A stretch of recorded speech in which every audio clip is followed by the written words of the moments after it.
អ្នកក៏លុកលេងតែខ្ញុំក៏លុកមែនខ្ញុំក៏លុកទីក្រុងក៏លុកណាបាខ្ញុំក៏លុកប៉ះខ្ញុំជាស្រីបងទីតាំងក្រុមហ៊ុន388សាខាថ្មីនៅម្ដុំណាដែរបងក្រុមហ៊ុន388អាប៉ាស្កាឥឡូវមាន3សាខាអូនមិនចឹងទេបងខ្ញុំចង់សួរថាទីតាំងថ្មីបងសាខាច្បាប់អំពើហ្នឹងជីតាមផ្លូវណា3សាខានោះណែទៅមួយណាក៏បានដែរនៅចិត្តអំពើមិនចឹងទេបងខ្ញុំចង់សួរថាទីតាំងថ្មីរបស់ក្រុមហ៊ុន388ហ្នឹងណាជិះតាមផ្លូវម្ដុំណា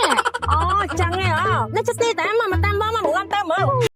ដំណឹងល្អសម្រាប់បងប្អូនដែលរស់នៅម្ដុំផ្សារច្បារអំពៅឥឡូវនេះក្រុមហ៊ុន888អាប៉ាសេរបស់យើងបានពង្រីកសាខាថ្មីទៀតជាច្រើនហើយឥឡូវនេះយើងបានពង្រីកមកដល់សាខាច្បារអំពៅថ្មីហើយអញ្ចឹងសម្រាប់បងប្អូនដែលរស់នៅម្ដុំនេះបងប្អូនអាចយកទៅមកដាក់បញ្ចាំនៅក្នុងរបស់យើងបានសម្រាប់ព័ត៌មានបន្ថែមបងប្អូនអាចធ្វើការឆាតចូល Page ឬក៏ទំនាក់ទំនងមកកាន់លេខទូរស័ព្ទ017ឬ086